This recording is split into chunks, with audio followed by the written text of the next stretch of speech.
Hi guys, welcome back to The Baseline. Thanks for joining me again today. Today we're going to be talking about going beyond blame and Chicago's pain and the culture wars and how we can really fix this thing together. So here's a quick question for you. What do you call a country? Gosh, it's such a tough question, right?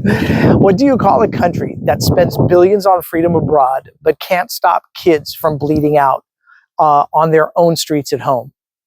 And what do you call a culture that argues over whether it's racism or rap music while families plan funerals for teenagers who really should have been at summer camp?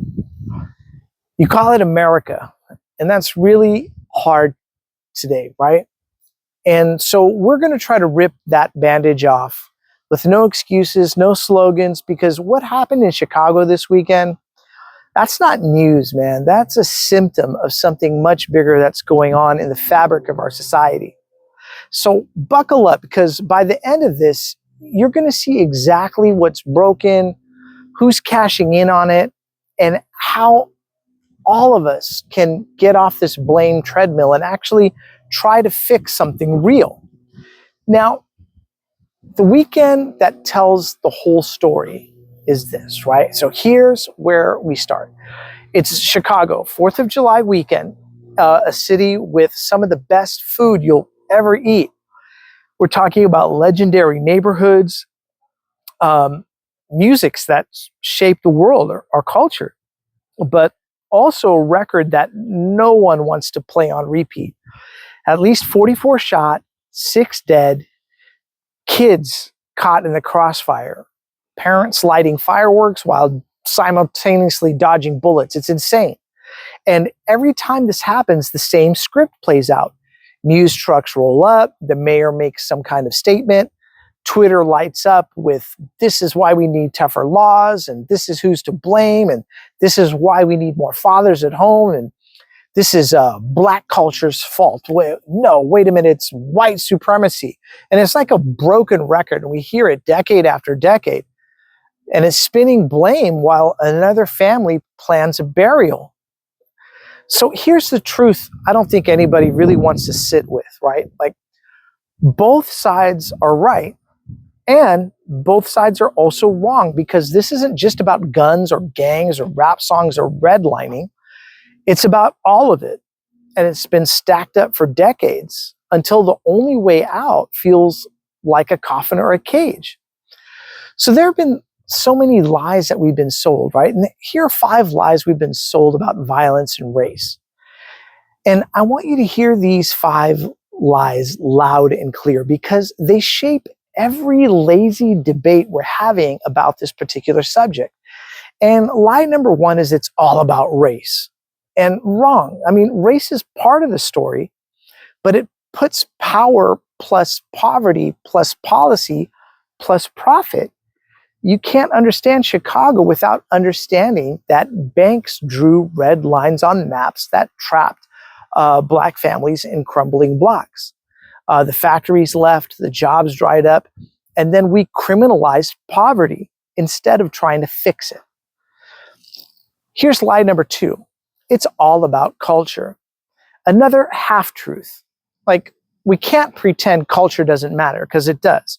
If kids grow up hearing that hustling a pack on the corner is a ticket out, they're going to try it. But who taught them that was the only ticket?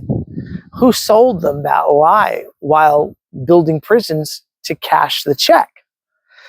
So here's lie number 3. Guns are the only problem. So look, America's got more guns than people. Of course, access matters. But ask a kid in Inglewood or Austin how easy it is to get a job versus a Glock. If one costs $500 under the table and the other pays $8 an hour at a warehouse, guess which one wins? Lie number 4 is more cops alone will fix it. And the police already have too much on their plate. You can't police away hopelessness.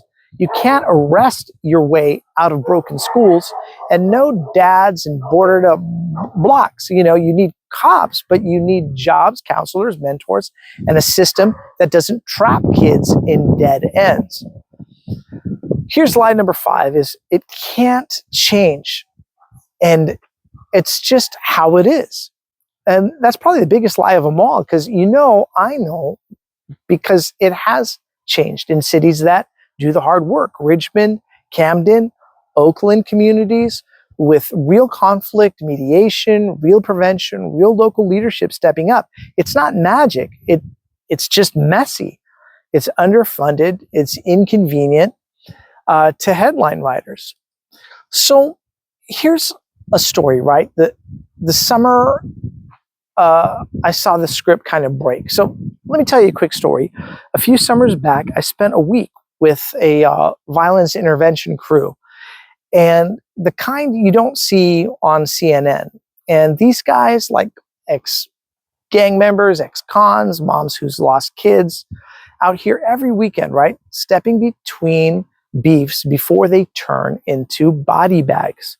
It's scary. And one night, there's word of a retaliation hit. 2 sets of kids, same age, same block, ready to light each other up over nothing but pride and whispers. Now, these interrupters roll up. No guns, no badge, just credibility. They talk, they buy food, they walk both crews home, and nobody dies that night. Now, here's the thing.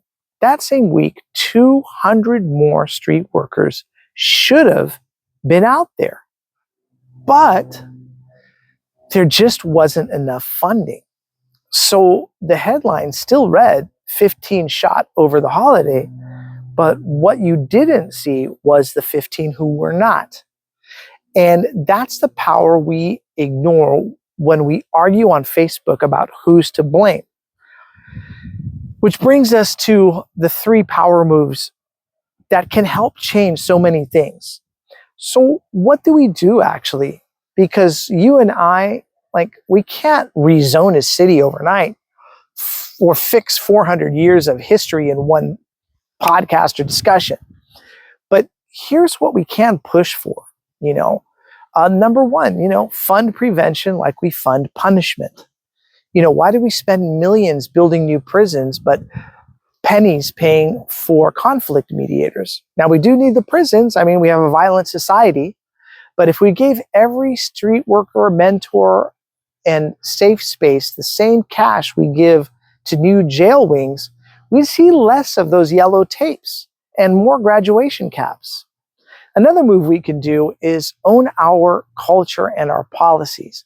You can't bump songs about body counts, glorify shooters, and then wonder why kids pick up that same energy. Culture does shape mindsets, but mindsets can change when better options exist. That means real schools, real work, real role models, not just a record deal or a rap beef. And those things seem so silly nowadays. It's just like, come on now. And another move we can do is to stop making kids fight a system and a stigma. If you never lived on a block where one mistake can bury you or cage you for decades, it's difficult to preach like it's all about personal responsibility. Yes, of course, choices matter. Nobody's saying that it doesn't, but so does the playground you stand on. And it's important that we fix the playground and the mindset. Then you'll see what freedom really looks like for everybody. The real villain here is the blame machine. We're never seeing the real villain. We say it's just guns, gangs, or schools, and it just is the same thing. Blame machine, blame machine. The talking heads on TV, they need you divided. If you're busy screaming, it's the culture or it's the system, you're not looking at the billions siphoned off your neighborhood every election cycle. So think about it. Every time someone runs for office, they promise everything, right? They're going to fix crime. They're going to fix it. But if they fixed it, what would they run on next? So they keep the arguments hot and the solution's very cold, while your cousin's funeral gets a 15-second mention on the 10 o'clock news. So the moment it turns is this, right? And here's the plot twist to it all. The moment we stop playing that blame game, things can actually start to change. And we see it already when a dad shows up to coach a team on a block that hasn't seen a safe game in years. Or when we see an ex-convict sit down with a kid who's about to repeat the same mistake and the same story and says, hey, you don't have to do this. You don't have to make the same mistakes I did. So when a city funds mental health centers instead of more juvenile cells, when local businesses hire kids that are fresh out instead of writing them off, that can start a positive revolution. It's quiet, it's local, but it is real. So what do we do now? You know, we're here in this place. It's crazy. We're seeing this tragedy. So what's your place in all this? What do we all do? You know, do you know your block? Do you know your neighbors? Do you check on the kids or have relationships with them? You know, do you see them in the hallways after school, or do you vote for the mayor who cuts deals on the one who funds youth jobs? You know, every dollar you spend, every ballot you check, every hour you give, it writes the next headline. So Chicago doesn't have to be the next headline. Neither does Baltimore, neither does Philly, or wherever you live.